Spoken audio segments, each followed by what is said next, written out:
النادي الاهلي ينتصر على الجونه بهدفين نظيفين بفضل نجم الفتره امام عاشور، افضل لاعب في الاهلي في الفتره الاخيره، مش من المباراه دي، من 3-4 مباريات امام عاشور واضح مجهوده، اجتهد وركز واشتغل، ربنا هيكرمك، ربنا قال لكل مجتهد نصيب. انا ما بقولكش متع نفسك ومتعني معاك، انا عايز اشوفك في الملعب، انا عايزك تتقي الله في اكل عيشك كلاعب كوره، كلاعب، الكلام ده مش الامام، لكل اللعيبه، اتقي الله في اكل عيشك كلاعب كوره. ما ينفعش تبقى بتاخد قد كده وفي الاخر انت بتنزل تمتع، المفروض تمتع نفسك وتمتع الناس ومفيش اداء. فامام عاشور مؤخرا بدا يرجع، امام عاشور اللي مستنيه جمهور الاهلي، اللي منتظره جمهور الاهلي، امام عاشور اللي بقى على المرمى خطر ولوحده وبمجهودات فرديه. شابوه امام عاشور، كده هنحبك، كده هندعمك، كده هنقف في ظهرك. انما تروح للجمهور وتغني وتطبل، مش احنا. الشغل ده بياكل مع جمهور الزمالك، مع احترامي لجمهور الزمالك، انما احنا ما بياكلش معانا غير ادائك في الملعب. غير كده مش هيبقى ليك وجود والله في الاهلي. دخل الاهلي المباراه بتشكيله، انا قلت لك حاول تتعايش مع الاهلي في الفتره دي، ارضى بالوضع. هو تشكيله انت مجبر عليها، ما عندكش حل تاني. 8 لعيبه من 10 ما بين دفاع ونص ملعب، لاعبين الهجوميين اللي عند الكهرباء والشحات، واقبل بالوضع عشان تقدم شوط اول من اسوأ اشواط الاهلي، من اسوأ الجونه ماسك عليه الكوره، الجونه هو اللي مسيطر، الجونه هو اللي نازل من اول المباراه بيحاول يباغت الاهلي. دي كارثه، دي كارثه ما بتحصلش ان فريق زي الجونه، مع احترامنا للجونه، نازل هو اللي عايز يسجل في الاهلي، هو اللي ماسك كوره على الاهلي، هو اللي واخد نص الملعب من الاهلي. النادي الاهلي اللي مشهور في افريقيا بالاستحواذ، سلبي بقى ايجابي، مشهور ان هو ماسك كوره. الاهلي بيلعب مع اي منافس هو المستحوذ، هو المسيطر. شوط اول الكوره متاخده منك، فين وفين اول تسديده على المرمى من قفشه، فانت فاقد خلاص، فاقد حلولك. انت بتباص الثانيه بتتقطع منك في نص ملعبك، عندك قلبين دفاع، مفيش واحد فيهم بس قادر يطلع بكوره، قادر يعمل لك تمريره، قادر يخرج لك باص سليم من رجليه، مفيش. نص الملعب عندك ملط، مفيش نص ملعب. مروان عطيه، ندفد هو عمال يجري، هو ندفد بيجري بس للامانه، انما بيقدم ايه؟ بحاول يعني انا قاعد نفسي افهم ندفد ده بيقدم ايه. طب ادواره ايه في الماتش؟ مفيش ادوار. نص ملعب، انت محتاج نص ملعب، محتاج فعلا لعيبه نص ملعب، محتاج صانع لعب، محتاج بوكس تو بوكس، محتاج لعيبه كتير، محتاج قلوب دفاع، محتاج ونجات، محتاج مهاجمين، محتاج صفقات.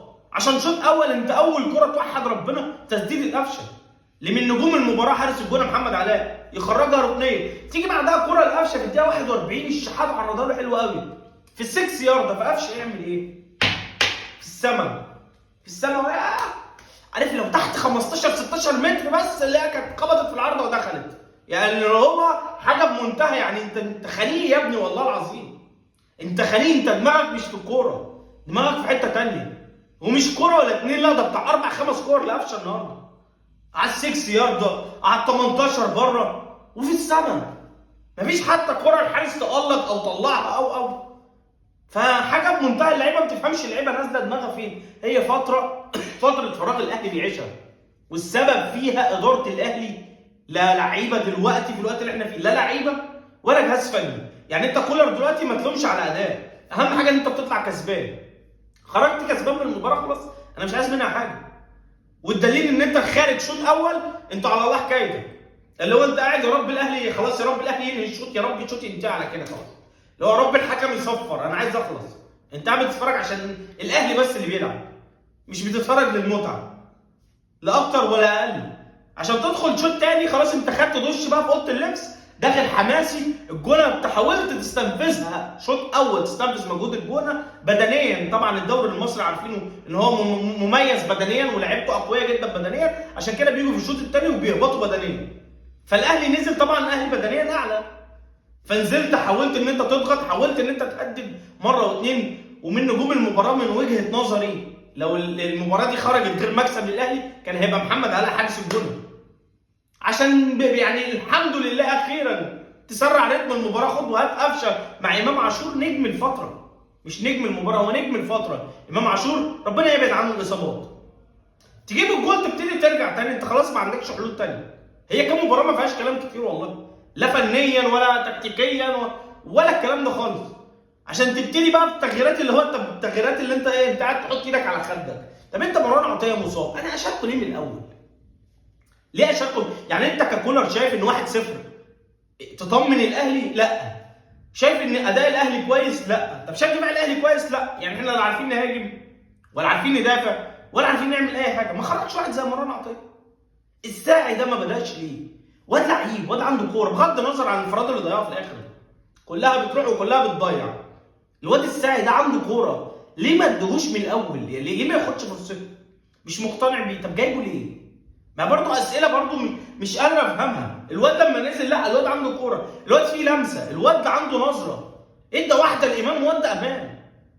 فلا انا المفروض ابص بقى على اللعيبه اللي عندي. خلاص انا 3/4 التيم اللي عندي ضارب، مصر ان انا العبه عشان ما عنديش حلول. جميل، عندي واحد زي الساعي، واحد زي يوسف ايمن، انت مش مقتنع بيه، معادينه ليه؟ لعيبه كتير مش يعني الوضع في الاهلي، ما بقول لك هو الوضع دلوقتي الاهلي عايش فتره فراغ محدش قادر يحددها. في النهايه فوز مهم للنادي الاهلي، فوز بتعتلي بيه صداره ترتيب الدوري. اداء اتحسن نوعا ما، مش احسن حاجه، مش الاداء الواو، مش الاداء اللي منتظرينه، لسه محتاجين صفقات ولسه محتاجين تدعيمات. الموضوع ما وقفش على الفوز. يعني انت مش بتكسب الماتش عشان خلاص احنا مش محتاجين، انت محتاج ومحتاج كتير قوي. لعيبه كتير في الاهلي دلوقتي بنقول عليها كويسه عشان احنا ما عندناش احسن منها. انما لما تبتدي تجيب صفقات وتبتدي تدعم بلعيبه تليق باسم الاهلي، هتكتشف عيوب اكبر صدقني. وبالتوفيق للنادي الاهلي. سلام.